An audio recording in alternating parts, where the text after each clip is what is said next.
Martin Fayulu s'est prévu aujourd'hui dans l'Isala pour un meeting. Bon, naniga tuna bato baza na bana miki na ndaku. Ngaza na mwana moko na ndaku za sona longoli sapato azu pe le colonel akoti na sapato nanga. Mais na mazo ganga na biti c'est normal. Azola l'exemple nanga. Oui. Beaucoup de problèmes. Comment les chefs d'état zo kumba bino ebi côté to kinité. Na côté to utité. Yona c'est bon botika bilo wana kibo. Pilote a kumba viol likolo abani kolela. To tunini. On ne comprend pas to kinité. Siko biso siko passager to fani to bato ta calme. Quand tu as la volonté et que tu n'as pas les moyens, ça va poser un problème. Mais quand ça pose un problème, ça n'a courage à web sabato. Que en tout cas, bana mai na nina bongisa. Même pia ko eza mikolo yu simbate. Yo kaka bana mai simba. Bato wata dam. Ata lelo te lobi na kozwa. Oh, ndi ufandi wana. Jean-Marc Abound, juridiquement parlant, il est le secrétaire général de l'IDPS. Il n'est pas le président. Il y a IDPS, encore moins le président IDPS.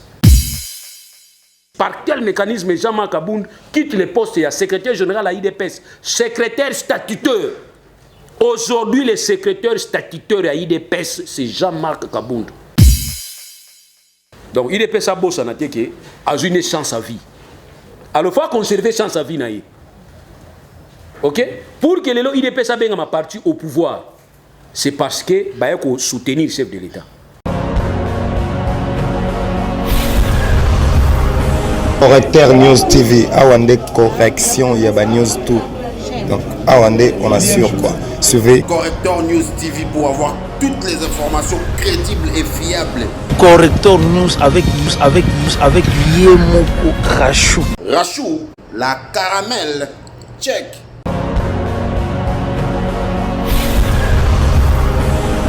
Merci beaucoup, cher chevalier de la plume. Bonjour. Je disais bonjour à tous. J'espère que nous le savons pourquoi nous sommes ici présents. C'est dans le cadre de ces conférences de presse qui est dénommée Face à la presse. Face à la presse, c'est une conception de l'association de presse en ligne du Congo, en sigle APELCO.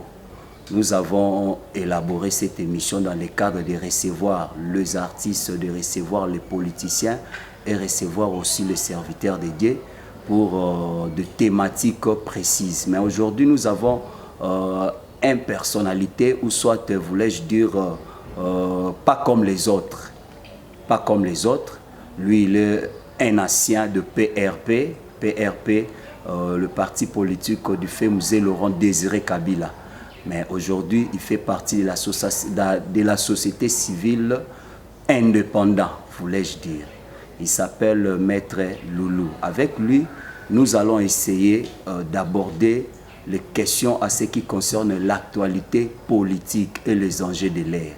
Personne n'oublie que ce pays a tant de problèmes sociaux. Avec Maître Loulou, en tant que membre de la société civile, nous allons aborder ces questions.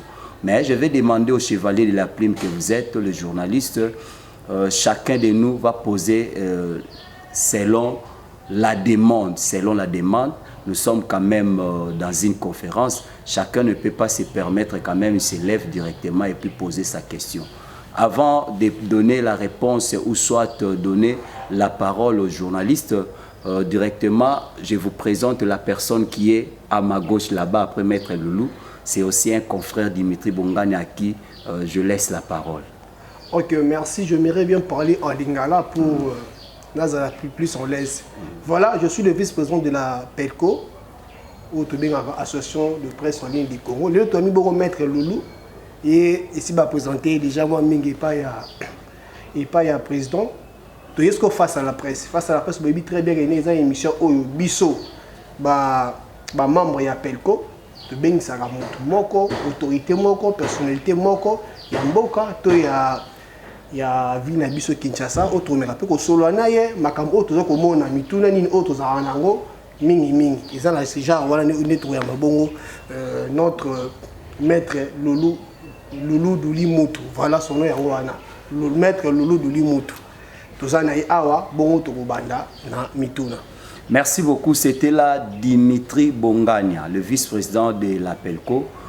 D'abord, on va commencer par Maître. Maître va faire son exposé parce que nous connaissons en partie le CV de son parcours. Lui-même, il est là, à qui je dis salut Maître. Merci. Et vous êtes face à la presse. Présentez-vous. Merci beaucoup.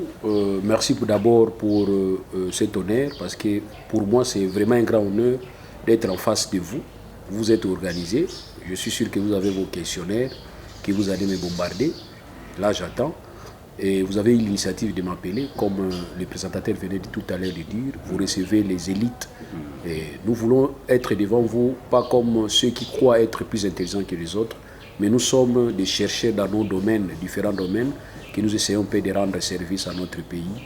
Et je m'appelle Doulimuntu Loulou, je suis enseignant. J'aime d'abord commencer par là parce que c'est vraiment ma première affection. Je suis enseignant, je suis assistant d'un grand professeur, de grands professeurs des universités ici. Je cite messieurs, il veut bien que je l'appelle souvent maître, mais c'est mon professeur, Kumbu Kingimbi, Jean-Michel. Et aussi, je suis aussi assistant des professeurs Sakata. Et voilà, je suis assistant au niveau de l'ILK. Là où j'enseigne, j'ai une charge horaire à Mwanda. C'est aussi mon territoire que j'affectionne, que j'admire comme Jérusalem pour les Juifs. Je suis leader d'opinion. Et je vous apprends aussi, j'étais le secrétaire général AI de la jeunesse responsable que je viens de démissionner aujourd'hui. J'ai démissionné, mais j'ai déposé ma démission pour me permettre à ce que je puisse créer une autre structure qui va plus représenter l'intérêt que je porte à mon territoire. Cela ne veut pas dire que je vais porter seulement l'intérêt à mon territoire. Non, je suis Congolais appartenant à une souche territoriale communautaire. Je vais défendre d'abord mon territoire. C'est comme Jésus-Christ a dit, Jésus-Christ de Nazareth. Donc moi, accepter que je sois Loulou de Mwanda. Voilà, je suis leader d'opinion. Je suis là, je suis encadreur des jeunes. Vraiment, merci pour l'invitation. Merci beaucoup. C'était là la présentation, l'exposé de Maître Loulou. J'aimerais bien paraphraser que cette conférence de presse sera bel et bien bilingue pour permettre une meilleure audition à nos abonnés.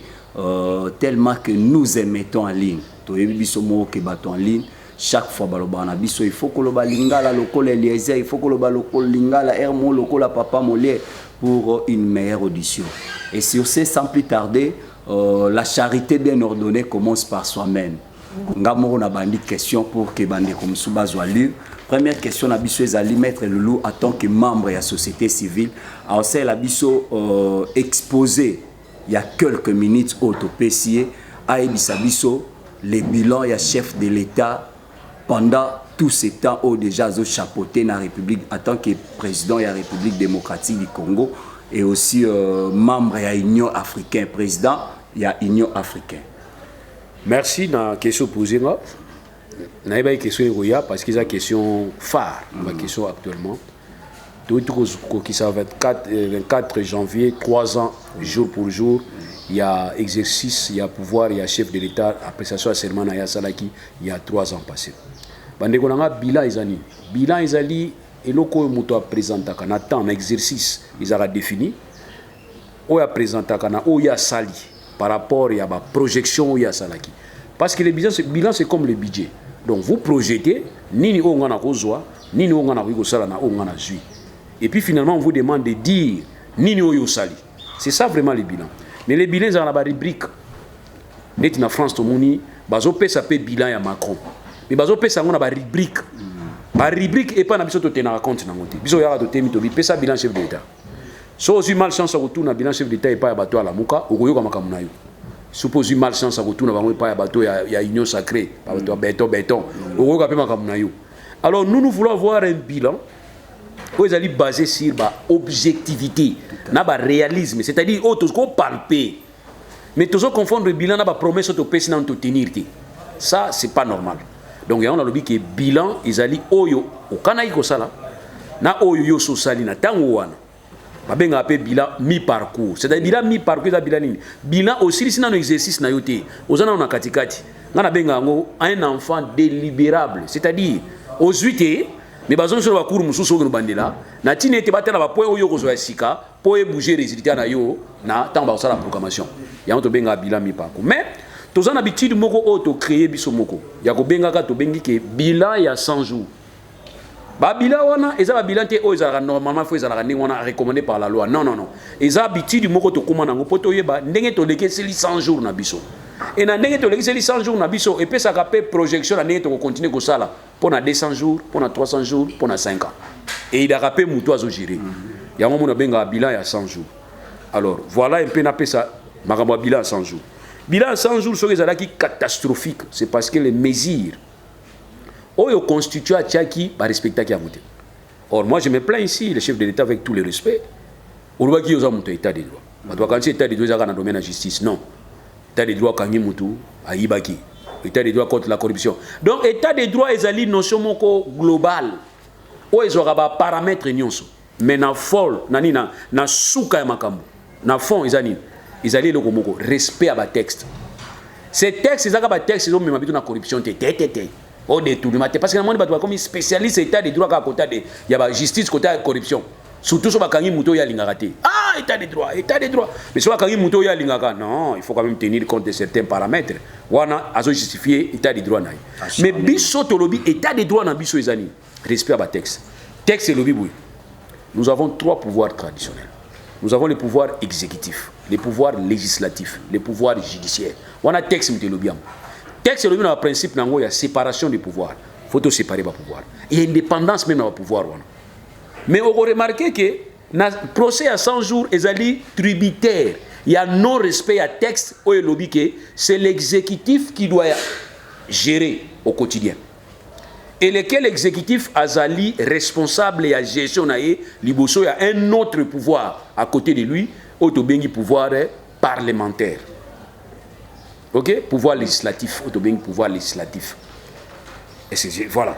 Donc ce qui exécution, il y a projet à 100 jours, ils allaient qui démontrer ou bien ils allaient qui détourner par le gouvernement et que le gouvernement yem dalia qui mbongo il y a 100 jours, tonito bangate alingo kene na justice mbala moko te balingo même gouvernement wapi na liboso ya juge naturel na ye politique mais ali assemblée nationale yinde alingo bana ko sala auto bengi ba enquête contrôle na rôle assemblée nationale mais kana biso to viola ki yango gouvernement mo ezalaki sur place auto bengi gouvernement transitoire démissionnaire ya ndeko Chibala on devrait travailler avec ce gouvernement dans le cadre d'exécution de projet ya gouvernement na gestion quotidienne.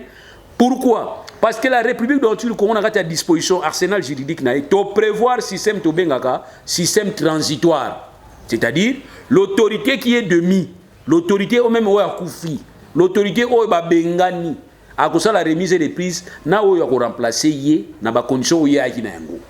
Donc Chibala devait être remplacé par le gouvernement qui devrait être mis en place par l'Assemblée nationale na majorité oingo makuna yende algo remplacer de Chibala.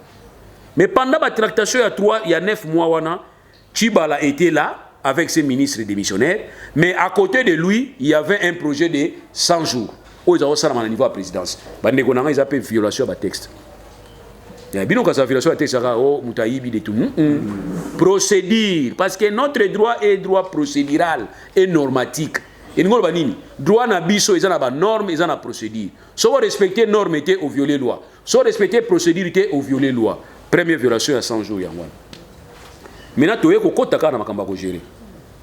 Na makamba ko gérer, na katika ko gérer, tout le monde qui d'abord au départ alliance politique Moïse Salamaki. Parce que vous devez comprendre que l'espace institutionnel les a influencé là-bas, accord politique et ma présence politique. Alliance politique Moïse Salami entre FCC et Nakash. Je n'étais pas contre ça. Moi personnellement, je n'étais pas contre. Mais là, on a mon qui m'a là. C'était Moutoumou Azo Longwa parce qu'il a géré 18 ans. Tolobi Longwa, Batuni Abanina no Oumela. Ote akokendete akozala ya tikibiso na suspense après kena kingakata yebisi ba onana tini bino na sabatu kingana violer constitution. Alors c'était vraiment suspense. Or occasion na en tant que chef faut la la communication moko claire. Les chefs ne peuvent pas avoir de communication ils ont tenté na ba makamusu tozo comprendre te. Okocha ba énigme na kati te, ba question na kati, ba piège, ba proverbe na kati te. Les chefs doivent communiquer librement. Comme ça ba doit comprendre. Kabila n'a pas communiqué librement. Maintenant seule communication où il retenait qui attention à Isaki na Gaberon. Quand Kabila va nous dire que ce n'est qu'un au revoir, Isa a dit j'étais paniqué. Comment ce monsieur doit nous dire ça? Naïbi Gaza Souda, ma vérité n'a pas bundaka wana Gaza na on intact. Il va nous dire que ce n'est qu'un au revoir. Oh, il y a un problème. Tous les gens total au revoir à Nini, à Nini. Maintenant, il va rentrer dans le dispositif Moussoussou. Il va rentrer dans la stratégie Moussoussou. Il y a un accord. Na bateau va gagner l'élection. Ce n'est pas grave. Mais qu'est-ce que moi j'ai trouvé anormal? Je n'ai pas souhaité que FCC Nakash Basangana ba comme Tamousambo na ba volonté na bango sans tenir compte que texte ça. Ba tenaki compte na ngote. Pour preuve, ils sont allés nommer un premier ministre na ordonnance présidentielle. Ils allaient ordonnance présidentielle Bogota là. Ils vont rappeler l'accord cash FCC. J'ai dit mais non, ça c'est pas normal. On ne peut pas cocotte sanakatia constitution na biso ezali acte moko public et solennel tout tcha accord privé na biso tout tcha nakati. Donc nous avons eu un premier ministre où ezali qui ici a volonté accord ya FCC na cash. Et ça vraiment premier ministre habitué na majorité parlementaire. Mais a outi na accord FCC cash parce que en ce moment là FCC na cash basangana qui vraiment té. Mais basangana ka politiquement. Tu interdire tout la force na kati ya parlement, tu interdire que mais force wana ezali force moko ba ko rappeler on a kati acte wana j'insiste vraiment muta ko contredire nga place on azati. Donc ça a un problème. Troisième violation na kati ka ba démarche na bango. Loi elobi que le premier ministre c'est lui qui propose au chef de l'État nomination du premier ministre et les cas échéants c'est lui qui propose aussi les révocations. Mais na ba corps FCC cash ce n'était pas le premier ministre Samaloukonde m'a proposé le ministre. Parce que quand on dit proposer, c'est toi-même. Oui. En tant que premier ministre, le Parlement va confier aux responsabilités au travail, aux compétences. Mais je suis sûr, là je ne confirme pas, Samaloukonde était devant, pour la première fois, il y a un ministre qui a travaillé la première fois, il y a premier conseil des ministres. À mon avis, parce qu'il y a été, la nomination à yaki wapi et yaki na autorité morale na bango. Ça déjà c'est encore un problème. Parce que loi lobby premier ministre ne faut pas proposer. To bani ko travail. Ba benga ngo gouvernement ba wario. On na benga ngo ba waya waya. Ya ba wario bino benga ngo benga ngo ya ba waya waya. Gouvernement ba waya waya izo sala. To bosani ke toza na problème ya 100 jours na no esilité ba musuba kanga mai nango. Bien que Mbongo Zomonana, parce que Jamal, il a dit qu'il pouvait rembourser l'argent. Mais total, il y a aspect, on a dit, Kanga Bango, Kanga, Bakangi, Vital Gamere, état des droits. Nous avons les lalar, on a tiré. Les États-Unis, ceux qui ont dit que Mbongo, ou Anganité, il n'y a pas agi, et pas magistrat qui Mbongo Yali, magistrat c'est là.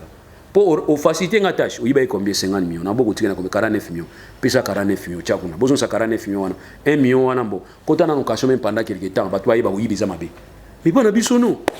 Jamal a dit que j'ai l'argent, je vais rembourser l'argent. Besoin bon wana. Tous on s'en a caisse. Mais bino linga bo mona muto akota na kasho. Wana peut-être ko lobela plus tard. Ne to linto mona matata poni akota na kasho. Na ba posa na biso. Et ba tumuso so ibato occupé bango biso matata poni ko akota na quartier comme quartier parce que là ça va tout que vraiment je dis mais non c'est pas ça. Tu respecter procédure. Maintenant na gouvernement ba wario c'est ça ko sala. Toyo sala ci benjulu ci ba ci l'engelo biso quand te corriger erreur te reprendre même erreur na ba mécanisme moko to zimbo to pese pas mutu on peut placer sur bon côté ya FPI est fond pour la promotion des industries. IGF a lobby que FPI on a besoin intéressé ngai parce que makambo le gakune zo simbate moto on to pesa ki mbongo a telemi non IGF te pour que côté mususu IGF ko tonga kananga et kasai ngai lo na sepelaki na makambo IGF tonga nani FPI tonga kasai à travers Marcelin. Non parce que Marcelin za kasai. Non.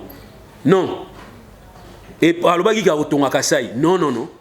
Non yango. Mais na lingai pour une fois kasai azwa quand même ne fils qui attend moi par ya mboka na biso parce que kasai pas souffrir trop. N'est-ce que vous comprenez? Oui. Donc ça dit na lingai kasai a profiter. Ndenge nyonso boko pesa mbongo pour kasai a se développer. Moningai naza prêt na soutenir yango. Naza muto na mu Congo. Mais na lingi kasai profiter poani. Kasai na 1960 61 62 bazui batu mususu bayo sai sabango misala na niveau ya Kananga ya Katanga. Ba déporté boyoka ka balongola bango na kasai. C'est pas par na volonté na bango. Bazoi bango na makasi, bazui bango ba yetika bango na Katanga, bosala misala awa. C'est comme Moutaya qui a aboti ressources, aboti origine naïe zalaka, Kasai. Mais tu as différencier Moulubakati. Tu as Moulubakati. Donc, Mouluba et Katanga. Mouluba Katanga, ce sont des Kasaïens qui na Kasai, qui sont misala na Nivouane. Bon, ce que tu as besoin de côté Kasai. Bon, qui n'a pas besoin de Katanga. Basani, va développer Katanga, non? Bon, ce que tu as besoin de Awa, tu as la vide. Awa, on a développé. Problème à Kasai, il y a les boussons. Problème à Kasai. Nous avons Kasai paye diamètre. En fait, Biloko Zali. Oh, bo bakino Kasaye, bo fanda awa bo tonga mboka na bango katanga pe bo tonga. Oh bakatangi basaye makasi ti non. Somme dans makasi ta reliate, Bible pe lo biango. Alors, difficulté Kasaya zaki na ngwa. Alors lelo Kasaya su moi passe à nord. Ya komona à la tête ya RDC. Voilà en tout cas ba bo zo ndenge na vidéo talibino. Heureusement za muluba te. So za muluba bo za tribaliste. Pour la première fois Kasaya a eu chance. Ya kozala un président muluba. Pour la première fois projet moko bimi. Ebi mama malamu mebimi na niveau FPI mbongo ebi matonga Kasai bibozi mbongo na bubungisha chef d'état qui roule la liboso na bango nzambe mbongo ebungie bino bandi kona makila na c'était pas ça. Kasai a perdre encore pour une fois tant oyo Kasai a ko bénéficier pour le développement à Kasai to perdre rango mbongo ebele bimi ekei comment vous devez vous tonga na mbongo soki 3 millions na yokaki na soki 2 millions ba école na Kasai quand on sait que na Kasai même école à Moulungu za la quitté tout le monde a bana fond dans l'école en zété mais le reste retourne dans école mais on a beau chater école moko moyenne non ou coûter moins cher ba biso on a kimba tongi école moko $350,000 alors on a 3 millions combien d'école faut tonga on a ça réflexion non ça derrière pour ani kolongo la rôle au ya pouvoir les prérogatives ya pouvoir exécutif bozo boa kangona ba cellule na ba individu c'est un problème les lots on a projet il y a 145 territoires. Tu vois, c'est peli. Ah, ça doit 10 millions. Tu vas c'est là. Mais non, c'est Gabino. Vous allez commettre encore presque la même erreur. Première erreur, 100 jours. Deuxième erreur, Chilengelou. Troisième erreur, c'est maintenant développement à la base dans la province. Je suis très très d'accord, d'ailleurs j'applaudis. Mais pour avoir le développement à la base, les constitutions en a déjà parlé. Les constitutions à ça institué déjà. On vous dit que le mode de gestion psycho yozani. Ils allaient la décentralisation. Et la décentralisation n'a pas de règle dans la loi portant la libre administration à la province. Ils ont prévoir ni. Ils ont prévoir des entités seulement. Des organes à niveau de la province. Exécutif provincial, dans l'assemblée provinciale. Et vous travaillez, vous gérer l'assemblée provinciale et vous contrôlez l'exécutif provincial. Et dans la cour de compte à ça, IG Faza, Justice Azali. Bozo mbongo pesa na bango, ba gérer mbongo wana. Ce n'est pas ça. Kabila na batunaye. Ava ba kembe. Ba pesi biso esprit amabe. Ba loki biso. Ba salini. Rétention, retenue à la source. C'est parmi les principes, il y a décentralisation. C'est parmi les principes, il y a libre administration, il y a province. Et le but que les provinces doivent retenir à la source. Ba ndekona retenir à la source ngolo bani. Et ngolo babuyi. Province moko réalisé 1 million de services nyonso DGDA DGI nyonso na kati ya province ba réaliser 1 million bo moni yango keza 1 million bolongoli 600,000 botineli Kishasa bino otiga na 400,000 c'est ça la retenue à la source kamatata boyango muzito boyango kabila boyaki yango bino pe lelo boso boyango mais bozo bisa batuté que bozo respecter constitution té là vous ne dites à personne hein. Mais bien sûr, tu nous dis état de droit. Mais vous savez, ça va tout que vous violez aussi. Vous savez, la collègue au Kabila. Mon mieux, il y a Kishasa. Bazu. Batali combien aux dans la province. Bazu $10,000. Bazu, c'est pas ma beaucoup, il n'y a pas de gouverneur. Bah, si gouverneur, toujours soutenir le Bangate, Union Sacrée, Kota. Parce que Bazan, tu vas Union Sacrée. Tous les gouverneurs, Bazan, Union Sacrée. Gouverneur, Bazan, Union Sacrée, Longola. Oh, Batigaliawa, sous l'impulsion. Sous la bénédiction, il y a 10 000 euros qui ne gérer province. So, il y a 10 000 $, il fallait 400 000. Musique à 10 000. Tant qu'il y a une province, il y a une Kishasa. Merci beaucoup.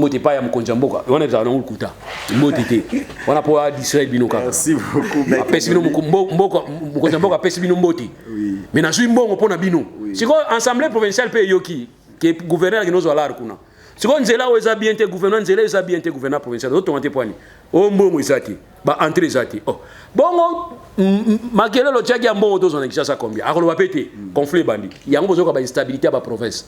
Mais na kati yango l'état constitution à prévoir institution mususu. Oto benga la conférence des gouverneurs. Na kati ya conférence des gouverneurs, faut ba lobela makamba ba rétrocession, il y a autonomisation, il y a ba caisse ya péréquation pour na hôtel ba province dans la difficulté, na kati ya conférence des gouverneurs.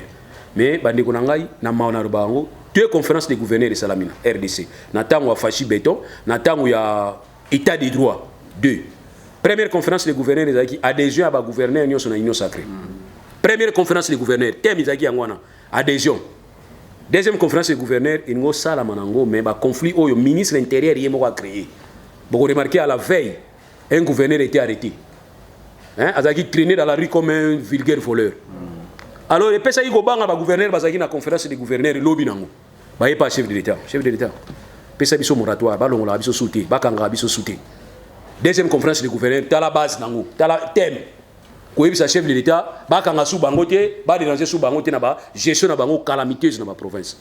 Alors, État des droits ndé non, État des droits c'est une conception large. Oui. Et État des droits c'est la justice. Bon, on a la justice ça na ba bengango quoi coupe. Coupe. Ils ont marché, mais ils ont coupé. Donc, ça aussi bien aux autres qui s'abattent. Il y a des choses qui s'abattent. Ils ont payé. Aux autres, ils ont ça le savoir. Ils ont mbeli à minumi balé.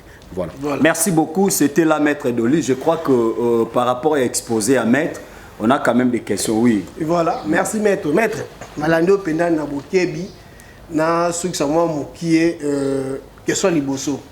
Malandi a expliqué biso no bilan ils ont la rubrique nango. En termes de pourcentage. Lobby au plus un pourcentage na ba lobby misi moi ba perte mo boy en termes de pourcentage ils ont combien pour na bilan ya chef de l'état là qui sont liboso mi balé ils ont sous question par rapport il y a des marches yo président de République à Saline à Tamboli Bongo est-ce que to comme on a période il y a pré-élection té mais na ba discours ne mususu azolo ba rotina ba 2023 ba voter est-ce que on est ko keni contre mi be côté mais tout na rien. Première question, ils allaient autour il y a pourcentage de bilan chef de l'État. Au moins il y a pas difficulté tout ça dans les années. D'abord bino va presque sangani na yo la bino mao. Ba to tena compte à force na bino té. O ba lobi oza 4e pouvoir. Mais bino ne faut pas pesa biso bilo kwa na ba enquête beaucoup ça. Enquête RFI. To ka ngona RFI. Et maison à sondage ni na Kinshasa bino boyebi que ça maison à sondage. Exacté. Mais en France au monde maison à sondage tel libre ce qui opinion à France. Et lobby boye na ga su moko ba so qui maison moko boza na crédibilité makasi en Europe. Ce que pessi statistique, c'est-à-dire nous devons avoir nos propres structures où ils allaient étudier ba statistiques. C'est très très important. Comme ça, tant que vous avez sa déclaration, les journalistes s'est inspiré na bango, ngapé leader na s'est inspiré na bango, même pouvoir en place s'est inspiré na bango, opposition na peuple va s'est inspiré na bango. Mais pas na biso ils ont raté. Le bilan ils ont fait ça et pas nani. Il y en a biso tout à l'heure. Zo micro, vous avez un micro. Koutana ga na mutu moko ya béton. Tout na bilan ils sont nions sur ya kitoko. Pas mon futa biso. Moko ou d'ailleurs c'est ngake gratuité. On a vidéo, on a futa. L'église catholique peut pas sa statistique. Ezali confession religieuse et pessi par rapport ya ba donner au bazanango. Mais biso lingaki ezala mon église catholique to commissaire on dirait opposante na biso ceux qui to commis na pouvoir. Mais to commission le rôle partenaire na biso ceux qui en opposition. Église catholique ça dépend de ngozo lingilai. So mon église catholique a dit que oh ma béton c'est bon. Batu nyonso ya union sacrée ba comme église ba on ça l'église catholique. Au monde bato ya la muka ba bito lo mo église catholique. Bon ça église catholique ba que ba élection au exemple qui to côté ne bozo kende bo bien té. Batu nyonso a pouvoir na kota so église té na olia sous communion té.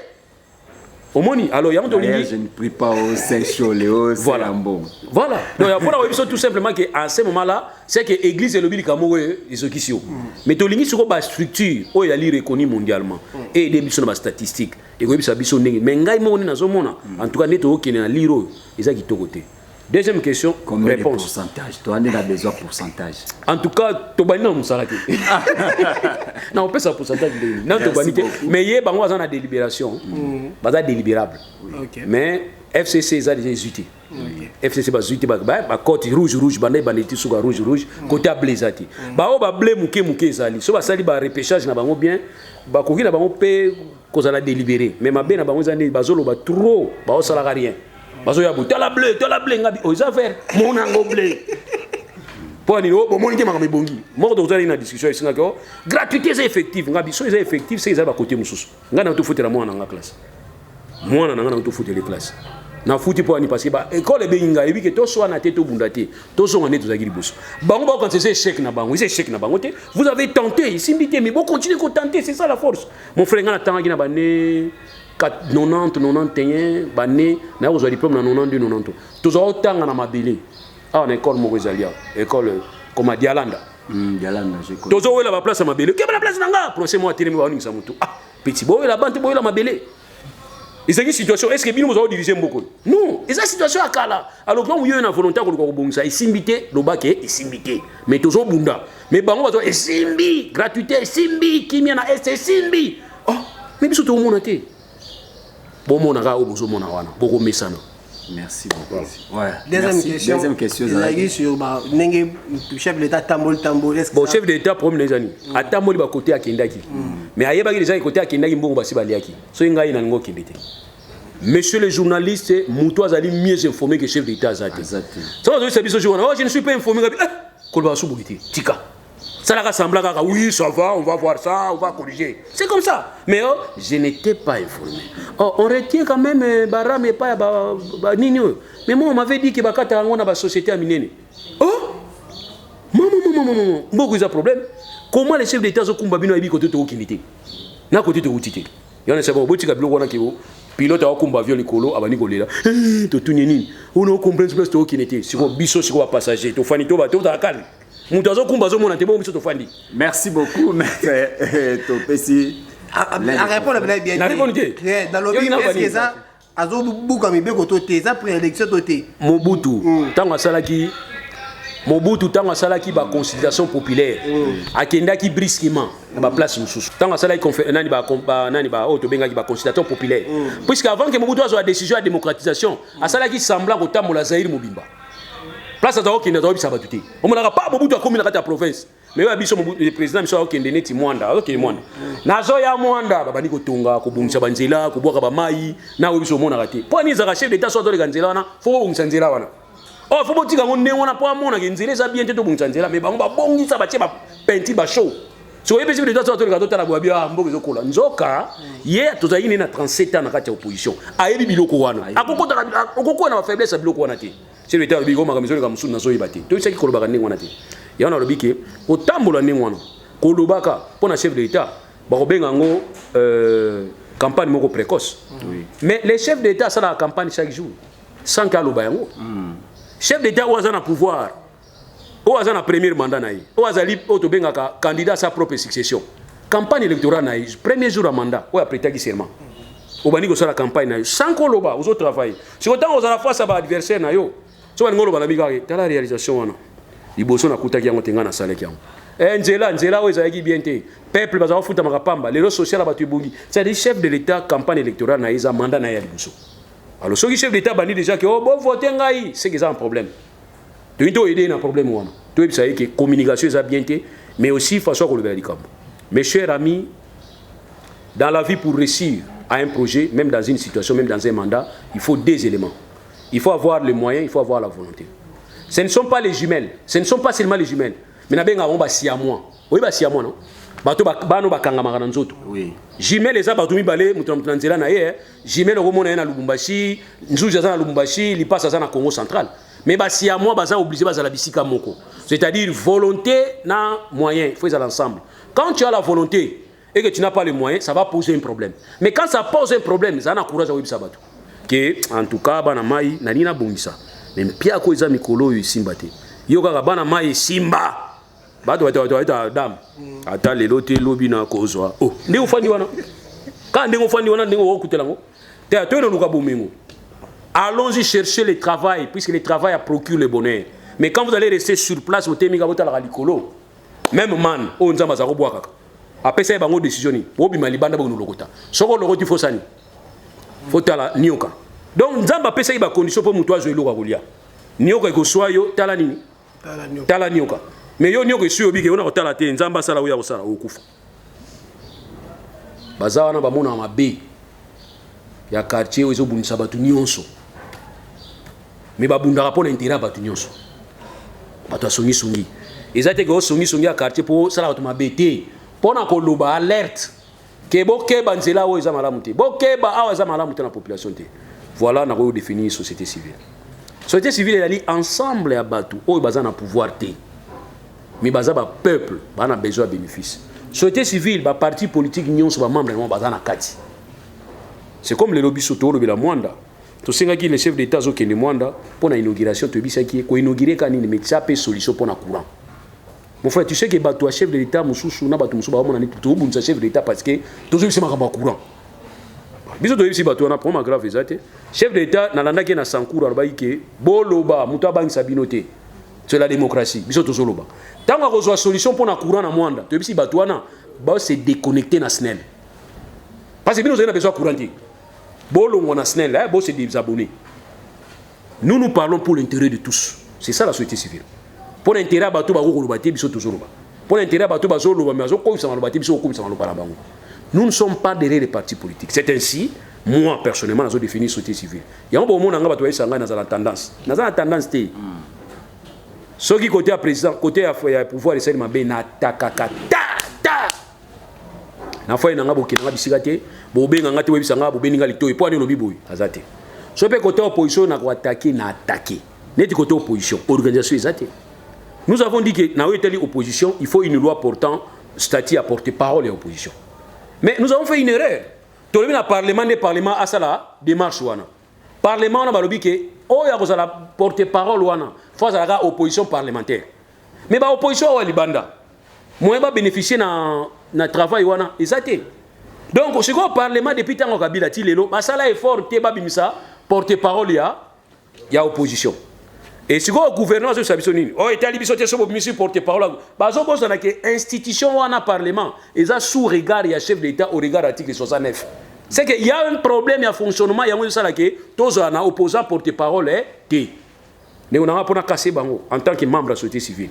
Donc on a besoin de poster on a te biso oui poto casser bon to sani to lingi to proposer bango boy oh ya ko bima deuxième na élection présidentielle il y a la porte-parole l'opposition parce que bon rataki ya on a mboka na biso to mona ve Fayulu avec le président to rataki parce que différence entre yena chef de l'état et makasité.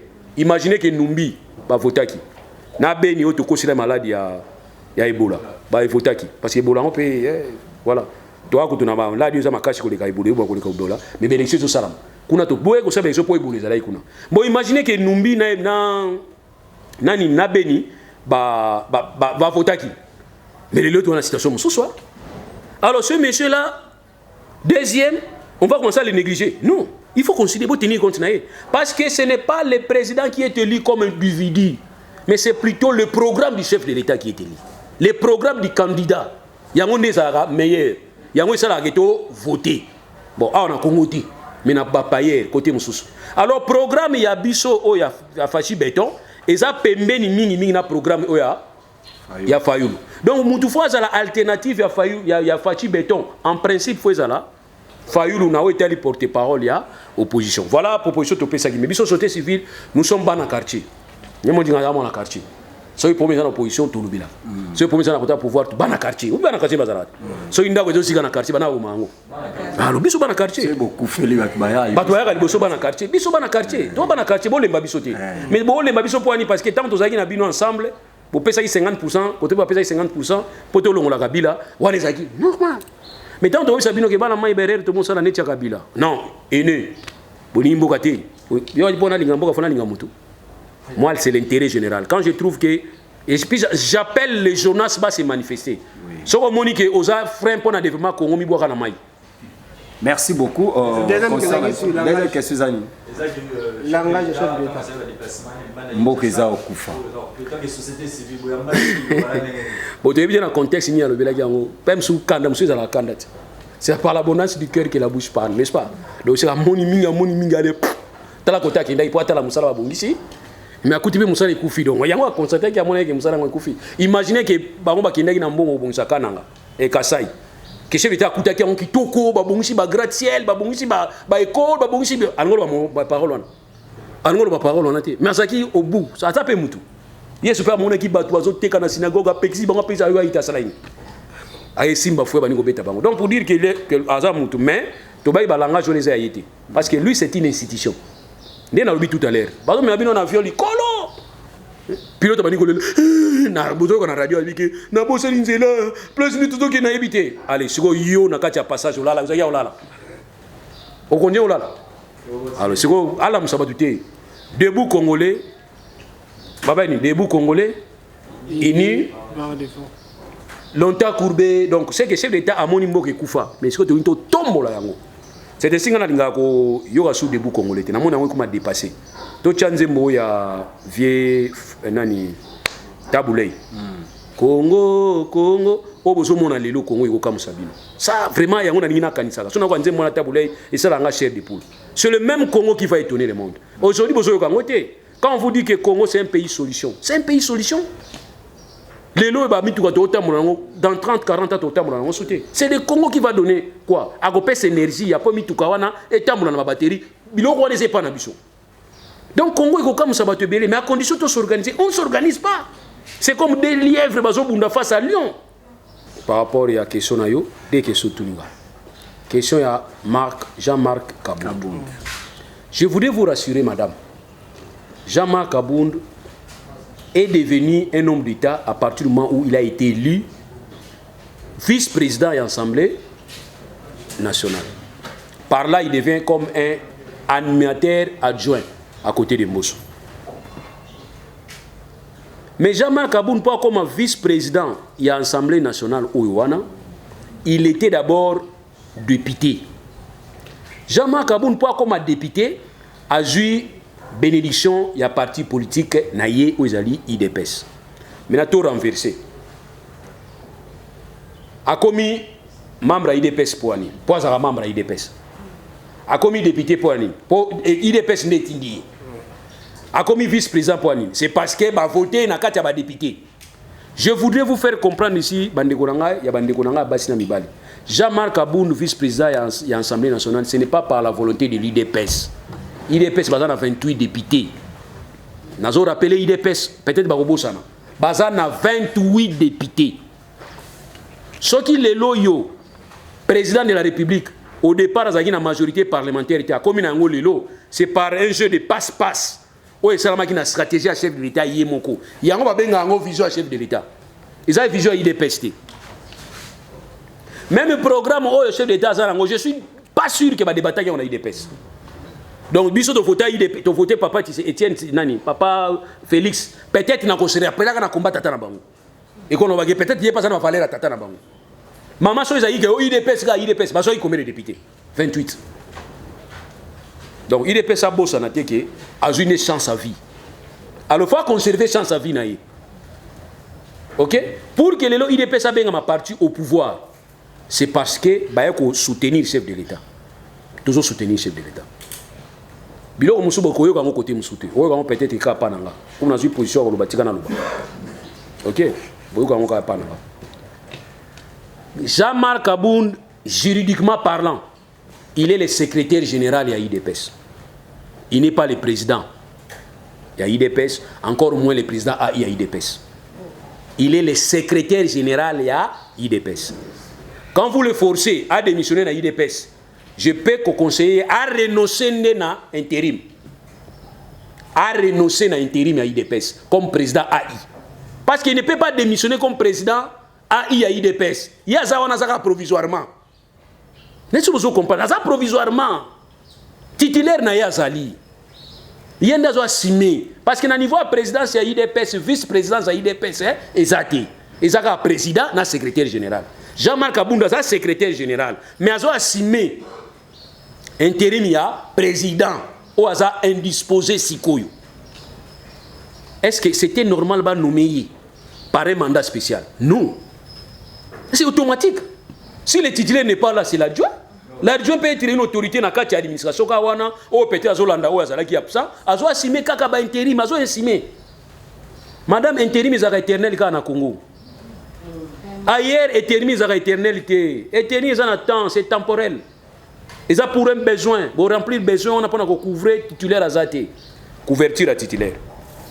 Le chef de l'État aujourd'hui était le président de l'UDPS. Nakatia Congrès, il y a un président, Félix Tshisekedi, et deux secrétaires, ils ont Jean-Marc Kabund. Félix Tshisekedi a eu chance.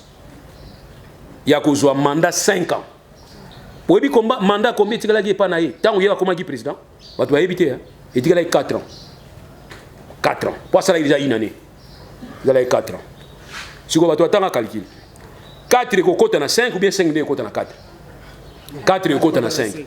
A eu mandat il y a 5 ans, comme chef de l'État. Mandat paye à Mounini. Est-ce que ça, on a besoin de préserver le mandat 4 ans? Si 4 ans, il y a mandat à niveau IDP, c'est aussi là. Ici là. Mais à côté de la une année, il y a un mandat comme chef de l'État. Article 96. Dans un article 96, madame, tout le baraté qui nous concerne, et où tu n'as moutou nanga. Et ça a été au constitution de Bokanabiso. Article 96. Alinéa D. Le mandat du président de la République est également incompatible à toute responsabilité au sein des partis politiques. Conflit Zawak. Na IDPS. IDPS c'est un parti politique, oui ou non? Oui. Chef d'État Nabiso. Chef d'État Oyanga. Oyayo. Oyabatunyoso. Chef d'État Oyanga. En tout cas, chef d'État Oyanga. Il y a le but du Congo. N'a pas toléré que parti politique va conflit. Je ne peux pas tolérer. Madame, ce qui est chef d'État au Salamo, il aura violé intentionnellement la Constitution. Ça sera une autre raison. Ça, je vous dis, je vous préviens déjà. Vos histoires là des statuts qui AI, des statuts spéciaux, je ne sais pas, juriste ni babimisa kiango. Mais je m'étonne, hein, je viens là-bas comme Viembata. Viembata, tu as une classe makasi na théorie, comme ça pratique aussi mbaté le Waraboni. Comment vous allez prévoir quelque chose qui n'existe pas? Nakatia binomoko et puis nakatia logique nyoso juridique. Bon, Viembata va professeur Batang Sibiso na Félix Tarabango, mais théorie n'est trop par la vie. Parce que la théorie na pratique c'est la pratique. Que le Viembata nous dise par quel mécanisme Jean-Marc Kabund quitte le poste et secrétaire général à IDPS, secrétaire statutaire. Aujourd'hui, le secrétaire statutaire à IDPS, c'est Jean-Marc Kabund. Maintenant, par quel mécanisme il est devenu président AI? C'est parce que le président de la République a eu poste à Mounene. Babi est incompatible, n'a rôle dans le parti politique. Ce poste est resté vacant. Que prévoit les statuts à IDPS? Il faut organiser carrément un congrès. Pour organiser un congrès carrément. Souritumie est facile, mais on a un mandat spécial. Au Azagi communicateur, il y a cellule, il y a IDPS limité, il y a secrétaire général. Au Azagi secrétaire général, il y a président. Mais aujourd'hui, maintenant, ça pose problème. Il a renoncé. A renoncé. Na mandat c'est un mandat. Le mandat, il y a un mandat et mandataire. Kaboun, c'est un mandataire. On lui a donné un mandat par le mandat qui est le président actuel. Or, le président actuel ne peut plus parler au nom de l'IDPS. Lui-même, d'ailleurs, l'a reconnu. Je ne suis plus le président d'un parti politique. Je ne suis plus le président d'une tribu. Alors, aujourd'hui, nous voulons qu'il puisse réaliser Malubana Ewana. Voilà pourquoi on a vu, madame, conflit à l'IDPS, c'est un conflit interne, c'est vrai. Mais il va institutionnaliser pour rien. Et je les préviens. Si vous faites une erreur, il y a un conflit. Vous avez une rentrée parlementaire. Vous allez voir que beaucoup perdent sous contrôle la majorité. Ça, je vous préviens. Parce que les députés n'ont pas besoin de casse na kokima kabuya. Baza bampuna be bampuku nakati ya bateau. Soki bateau ezo zinda bateau liboso bakima iza bampuku. Baza makasi na kokibata na pe musika. Martin Fayulu s'est prévu aujourd'hui dans l'Isala pour un meeting. Tant que le président Facha Sali va tourner dans Kassai et l'Obami qui est pré-campagne au Azosala. Et il y a tant qu'agent de la société civile, qu'est-ce que vous avez mis au Martin Fayulu a la paix, ils ont pré-campagne ou bien ils ont droit à au Salang. Voilà la première question. Deuxième question, en tant que Moko Yamibe, comme Moko la société civile, que prévoit la loi? Est-ce que Joseph Kabila Kabange a connu que Zonga en 2023 a postulé en tant que candidat président ou bien Mibe Kolobi qui a Zonga Kalisouté? Bon, première question, il y a tout ce qui Martin Fayulu ou Azosala. Bon, il y a tout le bateau qui est en Miki Nandago. Il y a moi na ndago za sona longoli sapato ya super colonel côté na sapato nanga. Mais na mazo ganga na bité c'est normal. Azola l'exemple nanga. Oui. Voilà, on a pris sur réponse. Oui. Alors pour la deuxième on a pris bango réponse.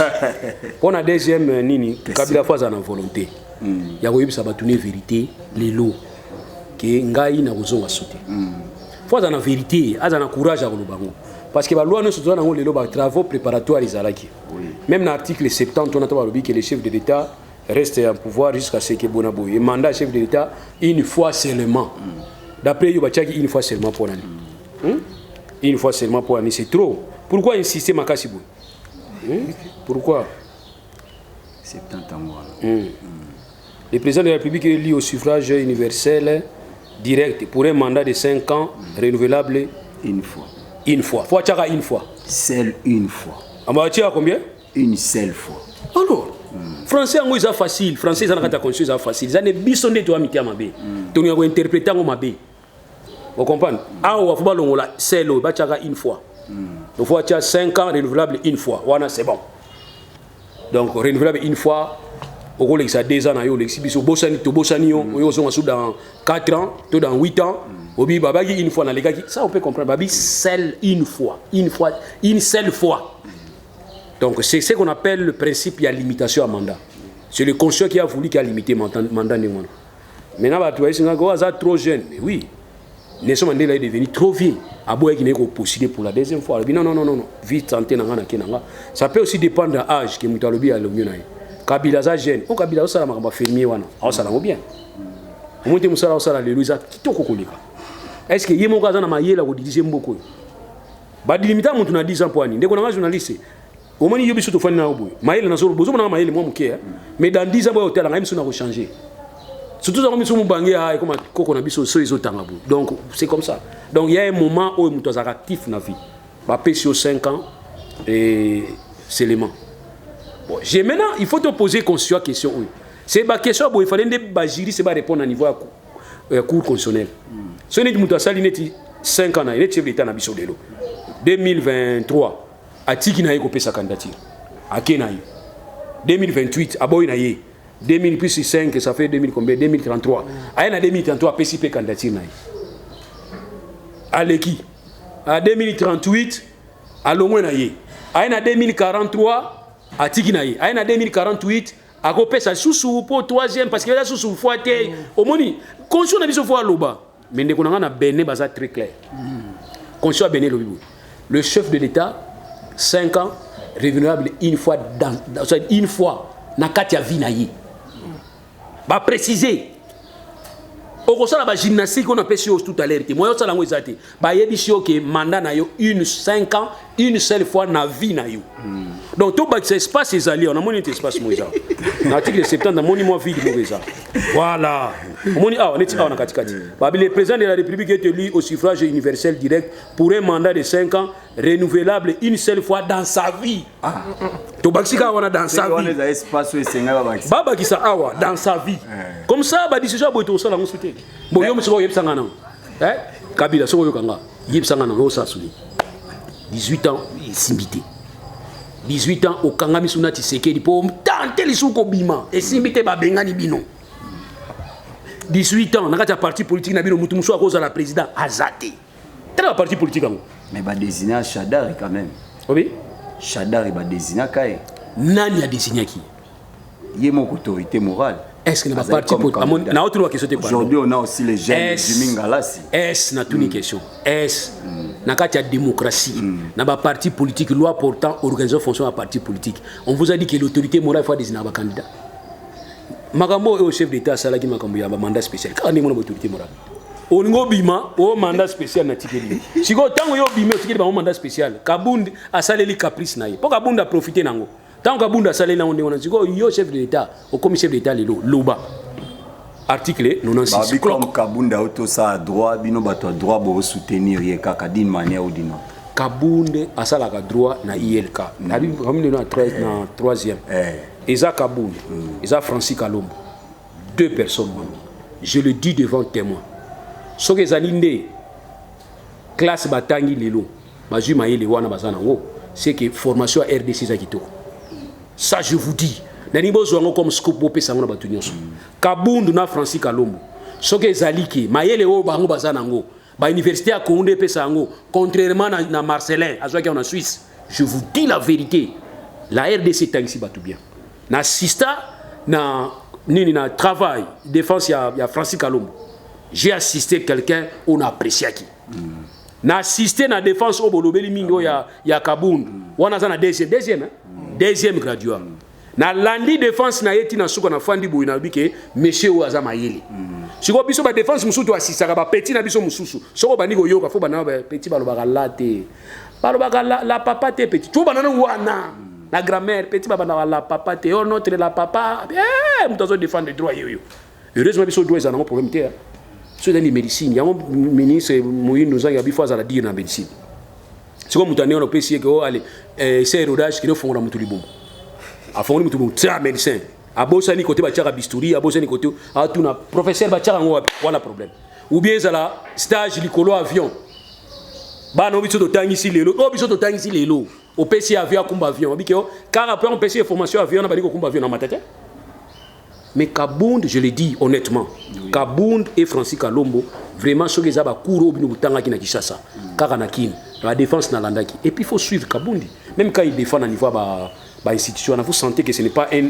étudiant de 3e qui parle graduat to yebi ba étudiant na biso to yeba ni non na ndi bozo tindi la biso bango na ba 60% 70% nga tu na question monsieur tu es là oui avec combien de pourcents 85% na s'intéresser na yo pona biko to mo na yele ta on a ya mege bo papa hein na moni mutu mo ndike ozo na do tuna makambo yo kana mte mais moi na zo ki 85% 90% na primaire na secondaire yeba tindelinga. Donc pour Kabound et pour Nani, nous avons côté la banque. Kabound c'est un comportement mabé à Zalaki na. Est-ce qu'on a côté le moutoir? Comment Kabound va tobola va pina batu? On dirait bano ya yo.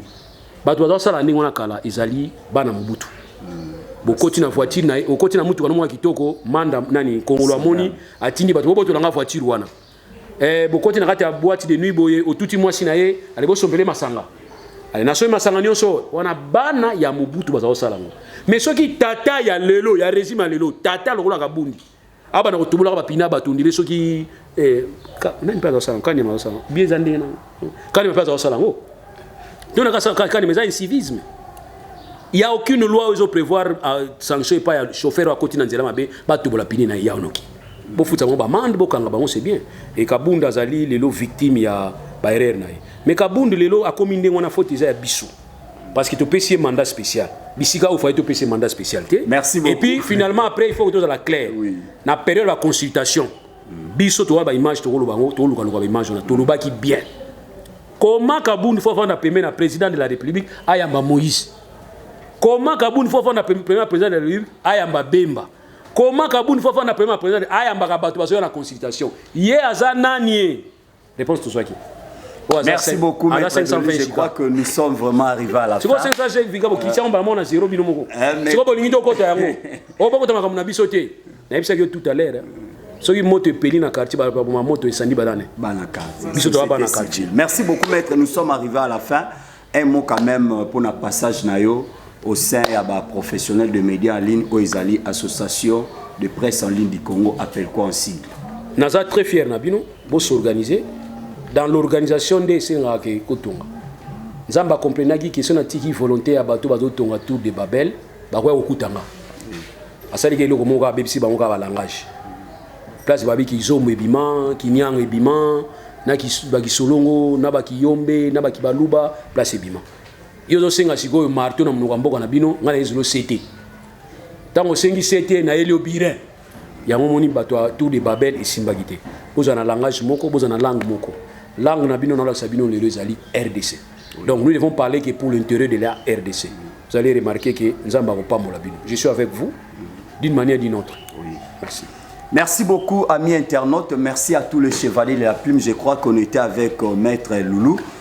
C'est pour la toute première fois que Toyambaye na face à la presse Oezali conçu par les professionnels de médias en ligne. Mais la dernière fois donc Luka de voix et moyens chaque fois que actualité zobeta koko ezo sonné na terre na biso Oezali République démocratique du Congo. Toko Luka Maître Loulou pour que to panzali sous un tekende na lobaka pe to beta baleza côté na baleza kat na pesi merci na ba chaîne nyonso Oezalaki merci aussi na balandi nyonso bazolanda biso tika ete zambalola apambola biso bye.